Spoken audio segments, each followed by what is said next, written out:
ये कलयुग है जहाँ पर लोगों के मन काले, विचार काले, इसीलिए कहते हैं इसको कलयुग। कुछ लोग कहते हैं कि ये मशीनों का युग है। कल माने पुर्जा होता है, कल पुर्जा, इसलिए भी इसे कलयुग कहा जाता है। लेकिन आध्यात्मिक दृष्टि से देखा जाए तो जहाँ लोगों के विचार काले हो जाते हैं, मलिन हो जाते हैं, उसी युग को कलयुग कहा जाता है। इस कलयुग में लोगों का मन स्थिर नहीं होता, अनेकों प्रकार की दुविधा रहती है। कोई कहता है राम भगवान, कोई कहता है कृष्ण भगवान, कोई बुद्ध को पूजता है, कोई कबीर को पूजता है, कोई किसी को, कोई किसी को। अनेकों अनेक भगवान बना लिए लोगों ने, अपने जैसे मन चाहा वैसे भगवान बना लिए। लेकिन साहेब तो कुछ और ही कहते हैं।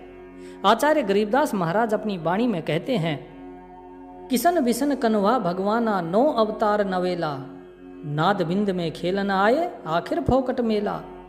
16 सहस गोपिका जिसकी, राधा सी पटरानी, कहाँ गए वे कन्वा खेलत उनकी कहो निशानी। कि कृष्ण या विष्णु के जो भी अवतार हुए, चाहे वो राम हुए या कोई भी अवतार हुए, बोले इन सब को क्या कहते हैं? बोले ये भगवान थे। तो कहाँ गए वे भगवान? आज कहाँ है? जिनकी 16,000 रानियां थी, अर्थात श्री कृष्ण, जिन्हें की योगेश्वर भगवान कहते हैं, कहाँ है वो? तो इसी प्रकार का प्रश्न एक दिन कबीर साहब जी से भी किया गया जब वो सत्संग कर रहे थे। गंगा के किनारे जब बैठे थे तो जो भी संग थे उनके, जो मंडली बैठी हुई थी, उन्होंने प्रश्न किया कि आप राम राम जपते हो, किस राम की बात करते हैं आप? कौन है वो भगवान? अगर राम भगवान है तो कृष्ण कौन है? क्या कृष्ण भगवान नहीं है? क्या जो बुद्ध हुए वो भगवान नहीं? ये 9 अवतार जो विष्णु के हैं, क्या ये भगवान नहीं है? कौन है भगवान? तो सतगुरु कबीर साहब बोले कि चलो ठीक है, आज आपको इस प्रश्न का उत्तर समझाते हैं। एक राम दशरथ का बेटा, एक राम घट घट में बैठा, एक राम जग सकल पसारा, और चौथा राम है सबसे न्यारा। कि एक तो वो राम है जो दशरथ पुत्र राम है, और दूसरा राम हर एक प्राणी के अंदर बैठा हुआ है, कण कण में विराजमान है। तीसरा राम वो है जिसने इस सारे संसार को रचा है। लेकिन मैं जिस राम की बात करता हूं वो चौथा राम, वो इन सब से अलग है। तो लोग एक दूसरे की तरफ ताकने लगे, उनको बात समझ में नहीं आई। तो कबीर साहब बोले कि चलो ठीक है, आज आपको उदाहरण के साथ समझाता हूं तो आपको ये चीज अच्छे से समझ में आएगी, फिर ये प्रश्न आपके मन से निकल जाएगा। तो कबीर साहब उन सभी को लेकर और टहलते हुए गंगा के किनारे साथ साथ चलने लगे। कुछ ही दूर पर एक नाटक मंडली नाटक कर रही थी। उस मंडली का जो मुख्य अभिनेता था, उसे बड़ा शौक था अपने चित्र बनवाने का। वो एक जगह खड़ा था और अपने सेवकों को कह रहा था कि देखो, यहां से मेरा चित्र बनाओ, गंगा किनारे, सूर्य की रोशनी मेरे चेहरे पर पड़े, कुछ दिव्यता लगनी चाहिए कि जैसे कोई प्रकाश आ रहा हो, जैसे कि मैं, क्योंकि अब मुझे देवता का किरदार करना है, तो वैसा ही चित्र होना चाहिए। जो सेवक खड़े थे वो बोले कि ठीक है मालिक, बस वहीं खड़े रहिए, प्रकाश बहुत सुंदर आ रहा है, चित्र बड़ा ही शानदार बनेगा।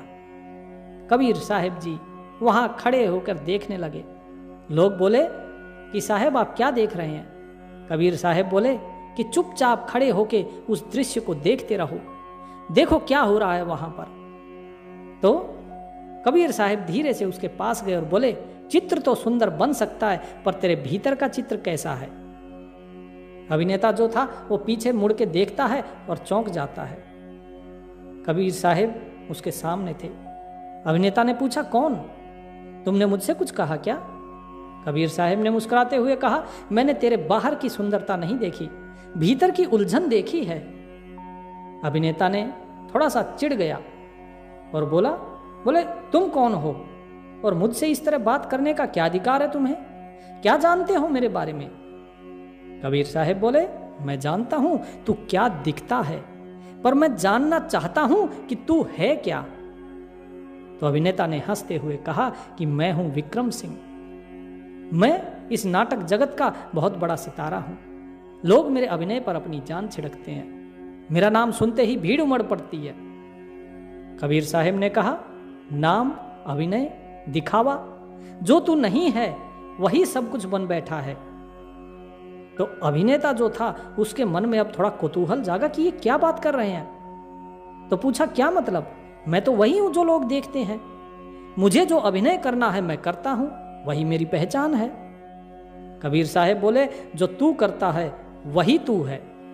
तू हंसता है पर भीतर रोता है, तू मुस्कान पहनता है पर दिल से थक चुका है। इस प्रकार की जब बात चल रही थी तो बाकी सभी लोग ध्यान से सुन रहे थे इस वार्तालाप को। तो अभिनेता थोड़ा सा चुप हो जाता है और कबीर साहब की आंखों में झांकता है, क्योंकि पहली बार उसके भीतर की थकान को कोई पढ़ पाया था। अभिनेता पूछता है, आप कौन हो जो बिना जाने सब जान गए? कबीर साहब बोले, मैं तो केवल एक जुलाहा हूं, धागों को बुनता हूं जैसे जीवन को वो परमात्मा बुनता है, पर तेरा मन जो उलझा हुआ है उसे सुलझाना चाहता हूं। तो अभिनेता ने कहा, क्या आप मेरे प्रश्नों के उत्तर दे सकते हैं? मुझे कुछ ठीक नहीं लग रहा है, भीतर कुछ टूटा हुआ है। मैं जान ही नहीं पाता कि मैं असल में कौन हूं। कभी कलाकार, कभी देवता, कभी विलन, कभी प्रेमी। हर चेहरा मैं पहनता हूं, पर असली चेहरा कौन सा है? अब ये सभी वही प्रश्न थे, जिस प्रकार के प्रश्न जो साध संगत थी वो कबीर साहब से करना चाह रही थी। कबीर साहब बोले कि इस संगत को देखो, इन सब के मन में भी वही प्रश्न है जो प्रश्न तुम्हारे मन में है, लेकिन आज तुम सही द्वार पर हो। आज तुम्हारे भी इस भ्रम का पर्दा दूर कर देते हैं और आज सभी के भ्रम का ये पर्दा दूर हो जाएगा। सभी को ये लगता है पता नहीं भगवान कौन है, कहाँ है, क्या है। आज इस सारे पर्दे को दूर कर देंगे, ये पर्दा ही हट जाएगा, फिर वो और तुम एक दूसरे का दीदार कर सकते हो। कबीर साहब उसके सामने खड़े थे और उससे सवाल कर रहे थे। अभिनेता धीरे धीरे आत्ममंथन के स्वर में बोलता है कि हे कबीर जी, आज पहली बार किसी ने मुझसे पूछा है कि मैं कौन हूं। हर कोई मेरे बारे में जानता है, मेरे नाम के बारे में जानता है, मेरे नाटकों के बारे में जानता है, मेरे संवादों को याद रखता है, पर कोई ये नहीं पूछता कि मैं क्या महसूस करता हूं। कबीर साहब कहते हैं, दुनिया तुझे पहचानती है तेरे अभिनय से, लेकिन मैं तुझे पहचानता हूं तेरे हृदय के मौन से। तेरा हृदय जो चुप बैठा हुआ है उससे मैंने तुझे पहचाना, जो दुविधा में है इसलिए मैंने तुझे पहचाना। लेकिन लोग तो वो देखते हैं जो बाहर से दिखाई देता है। अभिनेता ने कहा, मैं हजारों लोगों के सामने मुस्कुराता हूं, पर जब दर्पण के सामने अकेला होता हूं तो मुझे देखना भी नहीं आता। मुझे ऐसा लगता है मानो मैं अकेला हूं। कबीर साहब बोले, दर्पण तुझे दिखाता है केवल तेरा चेहरा, लेकिन मैं तुझे तेरा हृदय दिखा सकता हूं। तेरा अंदर का जो अंतःकरण है वो तुझे दिखा सकता हूं। तो अभिनेता हैरान हो गया। उसने कहा कि ये कैसे हो सकता है? कबीर साहब ने एक दोहा कहा, जब मैं था तब हरि नहीं, अब हरि है मैं नाही। सब अंधियारा मिट गया जब दीपक देखा माही। अभिनेता थोड़ा हैरान हुआ और बोला, ये दोहा ये मैंने कहीं सुना है, पर कभी समझ नहीं आया ये। कबीर साहब बोले कि जब मैं खड़ा है तब सत्य ओझल है, जब तक ये मैं है तब तक तुम्हें सत्य दिखाई नहीं देगा, और जब मैं मिटता है तब प्रभु प्रकट होता है, तब प्रभु का दीदार होता है। तो सभी लोग अभिनेता और कबीर साहब जी के बीच की ये वार्ता सुन रहे थे, ध्यान से सुन रहे थे। उन्हें लग रहा था कि आज मानो उनके एक एक प्रश्न का उत्तर मिलता जा रहा हो। अभिनेता थोड़ा उदास हुआ और बोला, कभी कभी ऐसा लगता है जैसे मैं खुद ही अपने अभिनय का दर्शक बन गया हूं। जीवन मंच बन गया है और मैं भूल गया हूं कि असली मैं कौन है। कबीर साहब बोले, तेरा जीवन एक रंगमंच है, इसमें तू हर दिन कोई और बनता है, पर क्या तू कभी स्वयं बना है? कभी तू देवता बनता है, कभी राक्षस बनता है, कभी साधारण इंसान बनता है, कभी पिता बनता है, कभी माता बनता है, कभी किसी रूप में, कभी किसी रूप में। अलग अलग किरदारों को तू निभाता है, लेकिन तू स्वयं ही भूल गया कि तेरा खुद का किरदार क्या है। कबीर साहब सभी की तरफ देखते हैं और उन्हें बताते हैं कि ये बातें सिर्फ इस अभिनेता के लिए नहीं, ये बातें तुम्हारे लिए भी हैं। तुम भी जीवन में कभी माता, कोई पिता, कोई भाई, कोई बंधु, कोई सगा संबंधी, रिश्तेदार, मित्र, सखा, सब यही तो बनते हो। लेकिन तुम कभी स्वयं को जानते हो कि तुम कौन हो? तुम कभी एक पल के लिए भी ये सोचते हो कि तुम कौन हो? कबीर साहब जी उससे बोले कि तेरा जीवन एक रंगमंच है, इसमें तू हर दिन कोई और बनता है, पर क्या तू कभी स्वयं बना है? अभिनेता बोलता है, शायद नहीं। मैंने सिर्फ भूमिकाएं निभाई हैं, एक बेटे की, एक प्रेमी की, एक योद्धा की, एक राजा की, पर कभी अपने आप से नहीं मिला। कबीर साहब बोले, तू खुद से भागता रहा। भीड़, प्रशंसा, नाम, शोहरत, ये सब नकाब हैं और तू इन नकाबों के पीछे ही भागता रहा। ये सारा संसार इसी के पीछे तो भाग रहा है। जहां भीड़ लगती है वहीं भाग लेता है, जहां कोई प्रशंसा करता है उसी के साथ हो जाता है, वही इसका मित्र बन जाता है। नाम के लिए, शोहरत के लिए ये सारा संसार भाग रहा है, ये सब तो नकाब हैं। तो अभिनेता ने पूछा कि मैं क्या करूं फिर, ये दौड़ कैसे रुके? मैं जो बन गया हूं, क्या उससे निकल पाना संभव है? कबीर साहब बोले, सच की खोज तेरे भीतर है, बाहर नहीं। तू पहले अपने अभिनय का त्याग नहीं करना, बल्कि पहचान करना कि अभिनय और आत्मा का क्या भेद है। अब आत्मा का भेद और अभिनय, इसमें भेद कैसे करूं? आत्मा है क्या? मैं तो जानता ही नहीं। क्या है ये आत्मा? कबीर साहब ने कहा, आत्मा वो है जो अभिनय नहीं करती, वो है जो सब जानती है पर कुछ कहती नहीं, वो मौन है, वो शुद्ध है, वो साक्षी है। अभिनेता धीरे से मुस्कुराते हुए कहता है, तो क्या यह संभव है कि मैं अभिनेता भी रहूं और आत्मा को भी जान सकूं? कबीर साहब ने कहा, हां बिल्कुल, पर पहले तुझे अपने झूठे अभिनय को पहचानना होगा। पहले जो तुम्हारा झूठा अभिनय है उसको पहचानो। अभिनेता आंख बंद करता है और थोड़ा अंदर, अपने अंदर झांकने की कोशिश करता है। कबीर साहब ने पूछा, तू कौन है? अभिनेता ने चकित होकर कहा, मैंने तो बताया ना कि मैं विक्रम सिंह हूं, अभिनेता। कबीर साहब ने उसकी बात काटते हुए कहा, मैंने नाम नहीं पूछा, मैंने भूमिका नहीं पूछी, मैंने यह पूछा कि तू कौन है। जब तेरा अभिनय उतर जाए फिर कौन है तू? तू तो अभिनेता, ये तो तेरे अभिनय से पहचान है।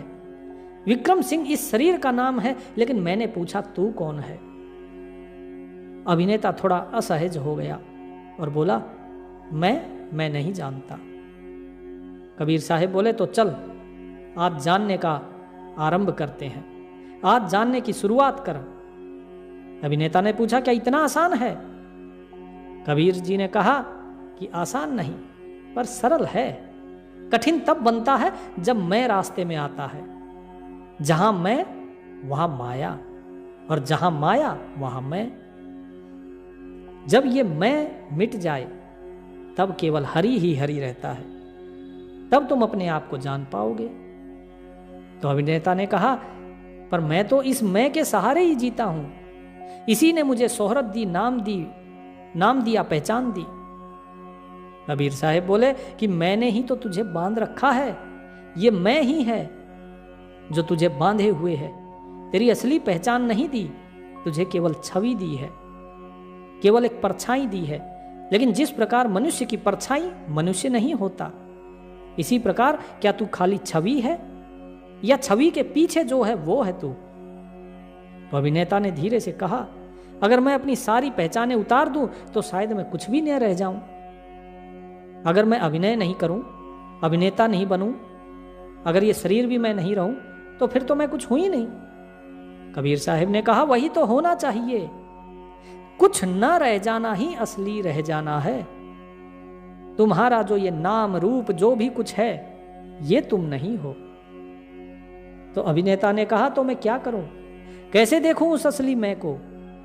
कबीर साहब बोले, तू पहले अपने झूठे मैं को देख। तू विक्रम है, लेकिन किसके कहने पर तू विक्रम है? तू अभिनेता है, लेकिन किसके देखने पर तू अभिनेता है? तू सुंदर है, लेकिन किसकी नजर में सुंदर है? किसने बताया तुझे कि तू सुंदर है? कैसे सुंदर का मापदंड क्या है? तू अभिनेता है, इसका मापदंड क्या है? सब बाहर का सत्य है ये भीतर का सत्य नहीं। भीतर के सत्य का तो पता चलाना है अभी। अभिनेता ने कहा, क्या वह सत्य शब्दों से मिलेगा? कबीर साहब ने कहा, नहीं, शब्दों से नहीं। शब्द मौन की ओर ले जाते हैं, पर मौन ही द्वार है। अभिनेता ने पूछा, तो मौन में क्या मिलेगा? स्वयं का दर्शन। कबीर साहब ने बताया कि स्वयं का दर्शन मिलेगा, तू जानेगा कि तू कौन है। तूने आज तक जितने भी किरदार निभाए हैं, तू जानेगा कि तू इन सभी किरदारों से अलग है। तो आत्मीय स्वर से अभिनेता ने कहा कि कबीर साहब, मुझे डर लगता है, अगर मैंने सब कुछ त्याग दिया, अभिनय, शोहरत, चेहरा, तो कोई बचेगा भी? कोई भी तो नहीं बचेगा। कबीर साहब बोले कि बचेगा, और जो बचेगा वही तू है। बाकी सब तो किराएदार हैं, आते हैं जाते हैं, शरीर आता है जाता है। तुम्हारा जो अभिनय है वो अभिनय तुम करते हो और फिर वापस आ जाते हो। तुम किरदार निभाते हो और फिर उस चोले को उतार के फेंक देते हो। क्या वो चोला, क्या वो किरदार तुम हमेशा उसी में रहते हो? नहीं ना। क्या वो तुम्हारी पहचान है? नहीं ना। तो फिर ये सब किराएदार हैं। अभिनेता के मन में अब उथल पुथल होने लगी। बोला, हे साहब, मुझे एक बात स्पष्ट करो, अगर अभिनय झूठ है तो क्या मेरी पूरी जिंदगी झूठ थी? कबीर साहब बोले, नहीं, अभिनय झूठ नहीं, बल्कि ये दृश्य है जो दिखाई देता है। दृश्य का अर्थ असत्य नहीं होता, पर जो केवल दृश्य में ही अटक जाए वो अदृश्य को कभी नहीं जानता। अब कबीर साहब लोगों की तरफ देखते हैं और उन्हें समझाना शुरू करते हैं कि यहां पर दृश्य क्या है? दृश्य है ये संसार, और अदृश्य वो है जो तुम्हारे अंदर है, जो तुम स्वयं हो, तुम्हारा आत्म तत्व है। तुम इस बाहर के संसार में, इस दृश्य में अटक गए हो, इसीलिए तुम स्वयं को भूल गए हो, इसलिए अदृश्य को नहीं जान पा रहे। इससे हटना पड़ेगा। अभिनेता ने पूछा, तो अभिनय और आत्मा क्या दोनों रह सकते हैं? कबीर साहब ने कहा, हाँ, पर यदि अभिनय तुझे ढक दे तो तू केवल भूमिका बनकर रह जाएगा। जब तू आत्मा से रंगा हो तब तेरा यह अभिनय भी तपस्या बन जाएगा, पर जब अभिनय ही सब कुछ बन जाए तब तू भीतर से सूना हो जाता है। अभिनेता आंखें झुकाते हुए कहता है कि मैं समझ गया। जब मैं मंच पर होता हूं तालियां बजती हैं, और जब मैं घर लौटता हूं तो वो तालियां भी लौट जाती हैं। कबीर साहब बोले, क्योंकि तालियां तुझे नहीं तेरे अभिनय को मिली थी। क्योंकि जो लोग ताली बजा रहे थे वो तुझे नहीं जानते, वो तेरे अभिनय को जानते हैं। अभिनेता धीरे से बोला, और मेरी आत्मा, वो कब ताली पाएगी? उसके लिए ताली कब बजेगी? कबीर साहब बोले, आत्मा को ताली की जरूरत नहीं, वो तो शून्य है, शांत, संपूर्ण और गवाह है। तू आत्मा को देखे वही पर्याप्त है, उसे ताली की जरूरत नहीं। तन, अभिनय, शोहरत, ये सब तो नष्ट होने वाले हैं, पर आत्मा तो कंचन है। आत्मा नित्य है, शाश्वत है, और वही तू है, उसी में बस। अभिनेता ने कहा कि हे कबीर साहब, एक बार जब मैं मंच पर खड़ा होता हूं मैं किसी और की दुनिया ही जी रहा होता हूं, क्योंकि जिस किरदार को मैं जी रहा होता हूं लगता है वही दुनिया है। मैं उसी में खो जाता हूं, धीरे धीरे मैं खुद की दुनिया भूलने लगता हूं। क्या आपने ऐसा कभी अनुभव किया है?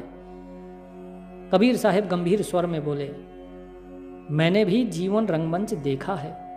कौन सा रंगमंच? जीवन का। पर मैं कभी पात्र नहीं बना इसका, मैं दर्शक बनता हूं। यह संसार रंगमंच है, और ये जो शरीर है, ये शरीर इसका पात्र है, लेकिन मैं मैं पात्र नहीं, मैं शरीर नहीं, मैं वो दृष्टा हूं, वो दर्शक हूं जो इस रंगमंच को देख रहा है। मैं इससे अलग हूं। मैंने देखा लोग भगवान बनते हैं, फिर भिखारी, कभी राजा, कभी सेवक, कभी सच बोलते हैं, कभी झूठ, पर आत्मा वो इन सब को देखती है। वो न निभाती है, न बदलती है, वो केवल जागती है। अभिनेता ने गहराई से सोचते हुए कहा, तब तो मुझे अपने अभिनय में भी जागना पड़ेगा। जो मैं अभिनय कर रहा हूं उस समय भी मुझे साक्षी भाव रखना पड़ेगा। जैसे आत्मा साक्षी है, वैसे ही मुझे अभिनय करते हुए भी भीतर से साक्षी बनना है क्या? कबीर साहब बोले, बिल्कुल। यदि तू अभिनय करते समय उस समय भी अगर ये जाने कि मैं केवल पात्र नहीं हूं, तो अभिनय भी आत्म यात्रा बन सकता है। ये मान लो कि मैं पात्र नहीं हूं। पात्र तो वो है जिस किरदार का तुम अभिनय कर रहे हो, वो किरदार पात्र है, तुम नहीं। तुम तो जो हो वो हो। तुम रावण बनो या राम बनो, तुम कृष्ण बनो या तुम कुछ भी बनो, लेकिन रहोगे तुम विक्रम सिंह ही। इस चीज को ध्यान में रखो। तुम उसे जीना मत शुरू कर दो, तुम स्वयं को जियो। तो संगत से एक शिष्य उठकर प्रश्न करता है कि साहेब, तो इसके लिए तो फिर योग करना पड़ेगा। कबीर साहब कहते हैं, तन को जोगी सब करें, मन को बिरला कोय, सहजे सब विधि पाइये, जो मन जोगी होए। कि शरीर को तो हर कोई योगी बना लेता है, हर कोई समाधि लगाकर बैठ जाता है, लेकिन जब तक मन योगी नहीं होगा तब तक कोई लाभ नहीं।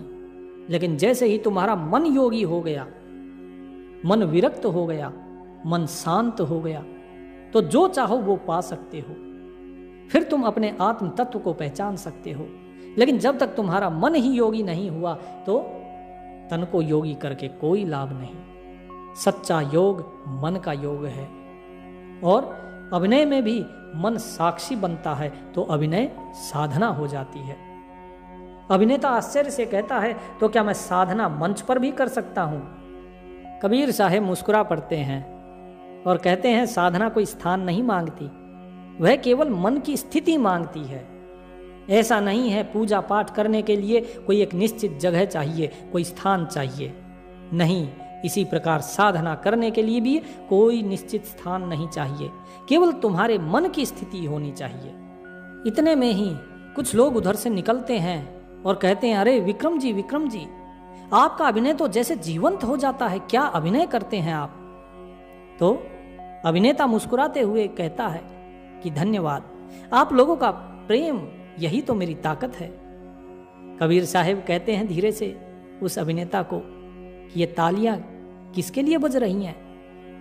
अभिनेता ने थोड़ा असहज होकर कहा कि मुझे मेरे अभिनय के लिए। कबीर साहब कहते हैं, क्या वो तू है? अभिनेता चुप हो जाता है, बोले मैं नहीं जानता। कबीर साहब भीड़ की तरफ इशारा करते हुए कहते हैं, ये लोग तुझे देख रहे हैं, पर तू कौन है उसको कोई नहीं देखता। ये तुझे नहीं जानते, ये उसे जानते हैं जो अभिनय करता है। यदि तुम्हारा अभिनय खराब हुआ तो कल को ये तुम्हें नहीं जानेंगे, ये तुम्हें तुम्हारे अभिनय के कारण जानते हैं। तो ये लोग जो तुझे देख रहे हैं, पर तू कौन है उसको कोई नहीं देखता। अभिनेता कहता है कि मुझे ये आदर अच्छा लगता है, पर साथ ही कुछ खाली भी लगता है, जैसे ये सब अस्थाई है। कबीर साहब कठोर स्वर में कहते हैं, सत्य अस्थाई नहीं होता। तालियां बाहर की हैं, सत्य भीतर बैठा है। वो सत्य मौन है, अडिग है, अचल है, वो कभी असत्य नहीं होता। अभिनेता कहता है, तो क्या मुझे इन तालियों को ठुकरा देना चाहिए? कबीर साहब बोले, नहीं, केवल पहचानना चाहिए कि ये तेरे लिए नहीं है, ये तेरी भूमिका के लिए है। अगर तू इन्हें अपने लिए मानेगा तो तेरे अंदर अहंकार बढ़ेगा, और जब कोई तेरी आत्मा को ताली दे तो वो ताली आवाज नहीं करती, वो मौन होती है। जो आत्मा की वाहवाही करे वो ताली मौन होती है। तो अभिनेता सोचने लगा, मेरे जीवन में कितनी तालियां आई, पर शायद एक भी मौन नहीं थी, एक भी अर्थात मेरे लिए नहीं थी। कबीर साहब बोले, अहंकार तालियों में नहीं होता, अहंकार उस ध्वनि में डूब जाने में होता है। तालियां बजती हैं, बजने दो, बहुत अच्छी बात है, तुम्हारा अभिनय उत्तम है तो ताली बज रही हैं। लेकिन जब तुम उस तालियों में ही डूब जाओ, तुम हर पल उसी तालियों के बारे में सोचो कि अरे वाह मेरे लिए तालियां बज रही हैं, तो वो तुम्हें बांधती हैं। उसमें डूब जाने से अहंकार पैदा होता है और इस अहंकार से व्यक्ति दूसरे को तुच्छ समझना शुरू कर देता है, दूसरे की निंदा करता है। तिनका कबहू न नींदिए पांव तले जो होए, कबहू उड़ी आंखिन पड़े तो पीर घनेरी होए। कि जिस प्रकार एक छोटा सा घास का तिनका जो पैर के नीचे कुचला जाता है, वो भी अगर आंख में पड़े तो बहुत चुभता है। तो इसीलिए कभी ऊंचा मत बनो। अगर ऊपर कितना ही भी चढ़ो, तिनका अगर उड़ेगा, तुम्हारी आंख में पड़ेगा तो तुम्हें बड़ा दर्द होगा, क्योंकि हवा में तिनका भी बहुत ऊपर उड़ सकता है। यह हवा का कमाल है कि तू ऊपर चढ़ाए, तुझे ऊपर से नीचे गिरा सकती है और तिनके को ऊपर उठा सकती है। अभिनेता ने पूछा, तो क्या आत्मा को ऊंचा नहीं होना चाहिए? कबीर साहब बोले, आत्मा कभी ऊंची नहीं होती, ना नीची होती है, वो तो सदा बराबर होती है। जो खुद को ऊंचा माने, समझो वो गिर चुका है। अभिनेता ने कहा, तो क्या करूं मैं? जब अगली बार लोग मुझे सराहें तो मैं क्या करूं? कबीर जी बोले, उनकी नजर में धन्यवाद कहे, पर भीतर अपने शून्य को ना भूल। जब तू प्रशंसा को ग्रहण नहीं करता तो वो तेरे अहम को नहीं छूती। अगर तूने प्रशंसा को ग्रहण किया तो तेरे अहंकार को छुएगी वो, और तेरा अहंकार बढ़ेगा। तो अभिनेता ने कहा, तब तो हर ताली मेरे लिए एक परीक्षा है। कबीर साहब बोले, बिल्कुल, हर ताली एक साधक के लिए अग्नि के समान है। तो तेरे मैं का जो राख बचेगा, तू जल उसमें, उस ताली के साथ अपने मैं को जलाता जा, और तेरे मैं का जो राख बचेगा, और राख से फिर आत्मा जलेगी। कबीर साहब उसको बोलते हैं कि आह, कुछ दूर चलते हैं। सभी लोग कबीर साहब के साथ धीरे धीरे चलते हैं, और फिर सामने मेले में एक नट रस्सी के ऊपर चल रहा था। कबीर साहब उसकी तरफ इशारा करते हैं, बोले, देख उसे, उसकी हर सांस हर कदम में सजगता है। एक भी गलत विचार और वो गिर जाएगा। एक भी विचार अगर इधर उधर उसका हुआ, ध्यान डगमगाया, तो वो गिर जाएगा। अभिनेता ने कहा कि सच में वह सांस रोक कर चल रहा है, मानो हर क्षण उसकी परीक्षा हो। कबीर साहब बोले, यही संसार है। रस्सी तेरी जिंदगी, नीचे की जमीन तेरे मोह और तेरी तृष्णा है, और तेरा मन वो पवन जो तुझे हिला सकती है। इसलिए अपनी इस जिंदगी की रस्सी पर ध्यान से चल, और जो तेरा मन है उसको विचलित मत होने दे। अगर विचलित हुआ तो ये जमीन पे गिरा देगा तुझे, और जमीन किसकी है? मोह की, तृष्णा की। अर्थात तू मोह और तृष्णा में फंस जाएगा। अभिनेता पूछता है, तो यदि मेरा ध्यान फिसला तो मैं नीचे गिरूंगा? कबीर साहब बोले, तू गिर नहीं पाएगा, क्योंकि तू नीचे पहले ही पड़ा हुआ है। अब इससे नीचे कहां गिरेगा? कबीर साहब सारी संगत को इशारा करते हुए कहते हैं कि तुम सभी अभी नीचे ही गिरे हुए हो। रस्सी पर तो अभी चढ़ना है, अर्थात अभी तुम जमीन पे गिरे हुए हो। जमीन किसकी बताई? जमीन है मोह और तृष्णा की। अभी सभी मोह और तृष्णा में फंसे हुए हो। अब रस्सी पर चढ़ो, और जब रस्सी पर चलोगे तो ना तुम्हारा कोई शत्रु होगा, ना मित्र होगा, ना सुख होगा, ना दुख होगा। उसकी एकमात्र संगत क्या होगी? सजगता। इसी प्रकार जब तुम साधना करो, जब भक्ति करो, उस प्रभु से प्रेम करो, तो सजग रहो, जीवन में सजग रहो। ये जीवन की रस्सी में हर पल सजग रहो। अगर तुम्हारा ध्यान इधर से उधर हुआ तो तुम गिर जाओगे, इस मोह में, तृष्णा में फंस जाओगे। इसीलिए इस चक्र में मत पड़ो कि कौन भगवान है कौन नहीं है। जो हुए वे आज नहीं है, जो भगवान नहीं थे वो भी संसार को त्याग कर चले गए, और जब भगवान हुए वो भी संसार को त्याग कर चले गए। तो चाहे कोई भी हो, इस संसार से तो हर किसी को जाना है। केवल वो जो शाश्वत है वही ईश्वर है, और कोई नहीं।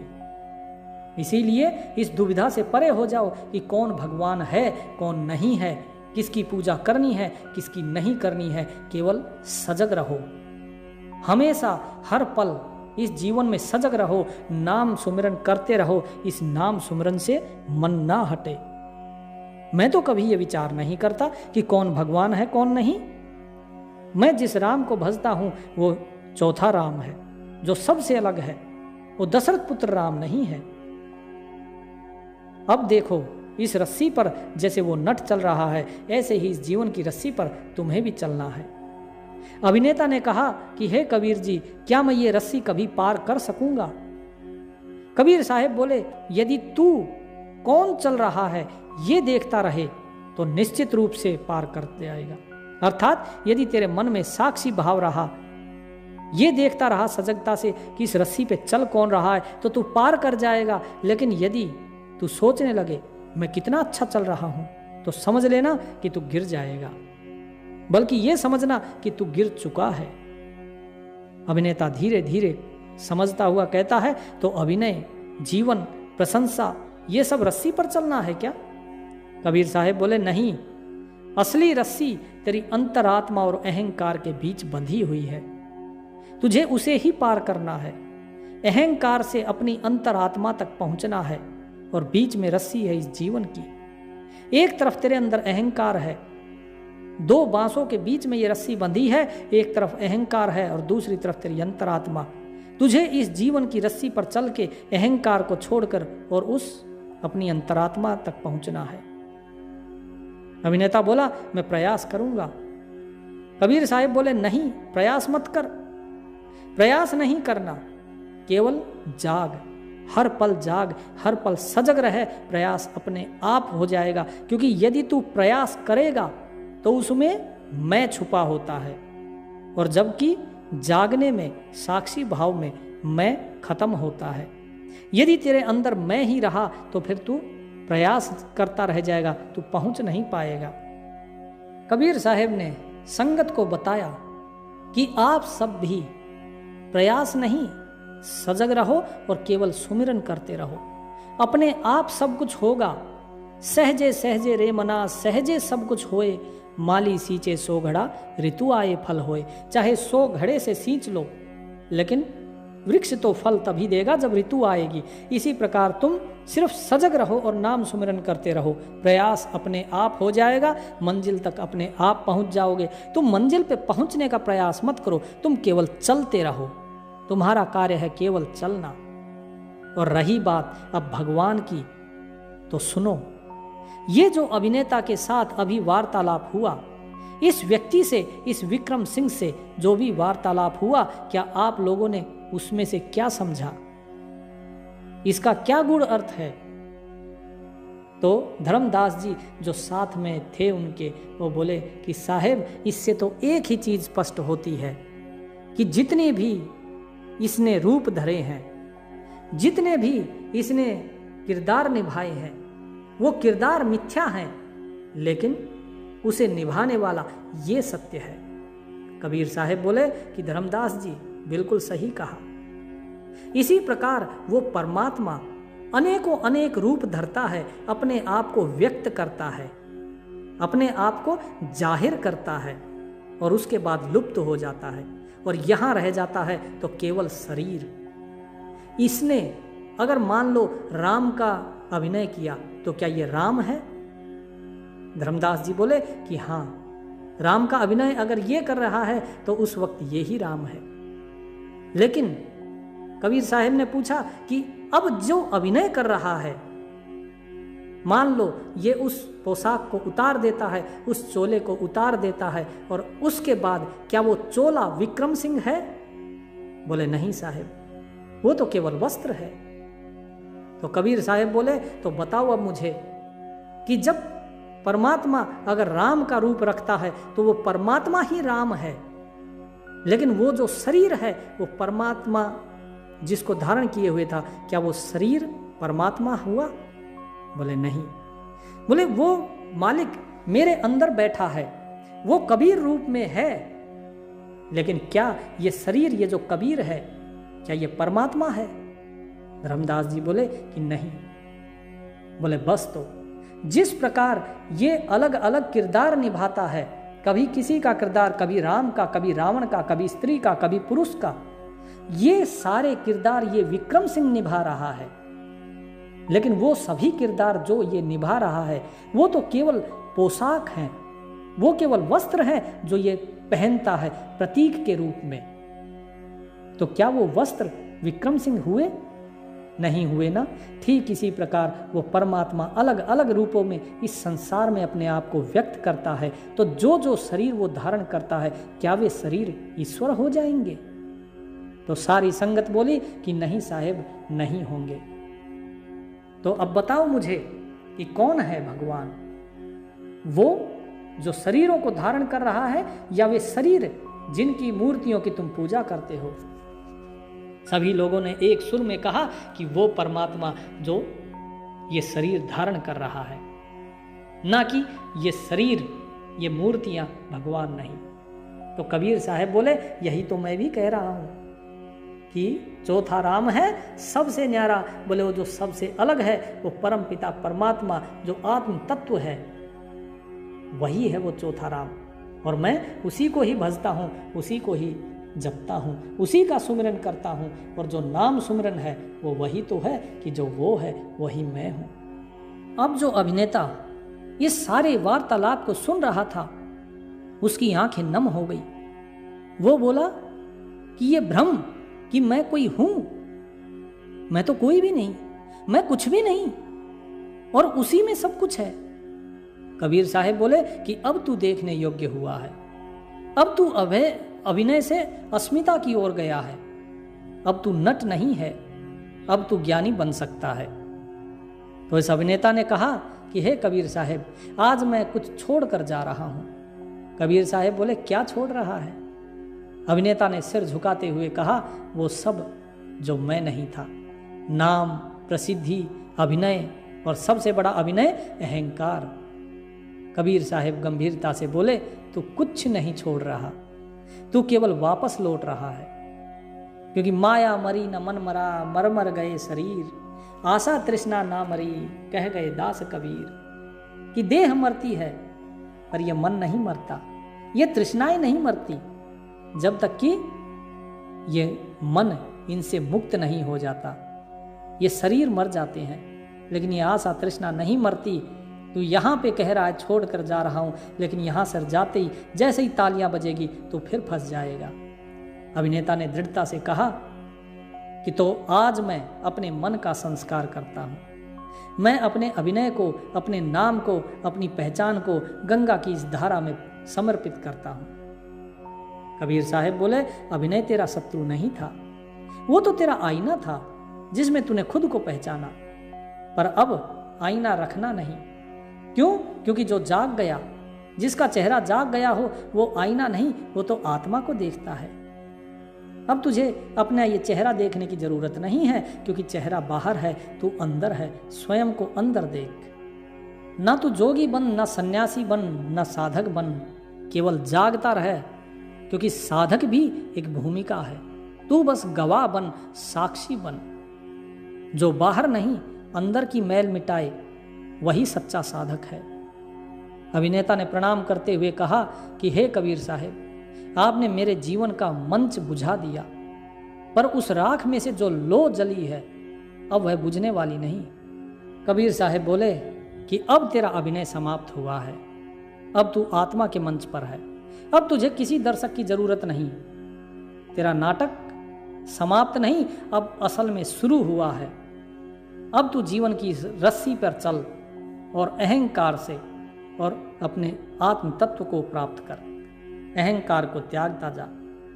वो अभिनेता गंगा में उतरता है स्नान के लिए, और कबीर साहब अपने सभी भक्त मंडली के साथ वापस चल देते हैं, उनको समझाते हुए कि भगवान के चक्कर में ना पड़ो। ये मत सोचो कौन भगवान है कौन नहीं। सब घट मेरे साइया, सूनी सेज न कोई, बलिहारी वा घट की जाघट प्रगट होई। कि वो परमात्मा तो हर घट के अंदर है, हर एक के हृदय में विराजमान है। मैं प्रणाम करता हूं उस घट में उस व्यक्ति को जिसके हृदय में वो परमात्मा अपने आप को प्रकट कर देता है। वो परमात्मा स्वयं को प्रकट करता है। उसने राम के अंदर अपने को प्रकट किया तो मर्यादा पुरुषोत्तम राम हो गए। उसने स्वयं को कृष्ण के रूप में प्रकट किया तो योगेश्वर कृष्ण हो गए। उसने स्वयं को बुद्ध के रूप में प्रकट किया तो भगवान बुद्ध हो गए। इसी प्रकार अलग अलग रूपों में वो आता है। कभी वो नरसिंह है, कभी वो प्रहलाद है, वही सबरी भी है और वही राम भी है। सब कुछ वही है, केवल वो प्रकट करता है अपने आप को, वो अपने आप को व्यक्त करता है। इसीलिए याद रखना, शरीर भगवान नहीं, भगवान वो है जो उस शरीर को धारण करता है। अभिनेता भगवान होता है और जो वो वस्त्र पहनता है अभिनय के लिए, वो वस्त्र कभी अभिनेता नहीं होते। ठीक इसी प्रकार वो परमात्मा अलग अलग वस्त्र बदलता है। इसका अर्थ ये नहीं कि वस्त्र भगवान हो गए।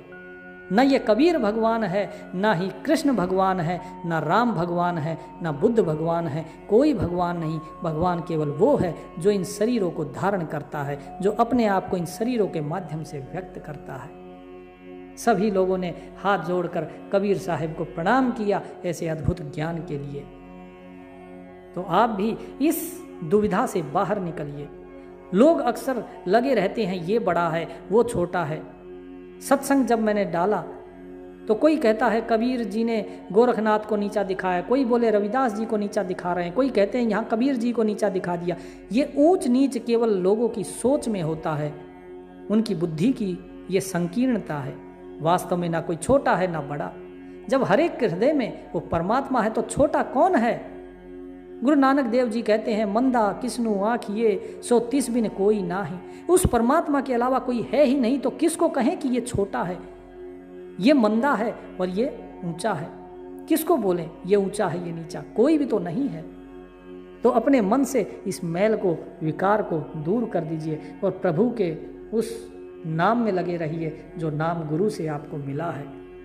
केवल चलते रहिए इस रास्ते पर, स्वयं मंजिल तक पहुंच जाएंगे। सत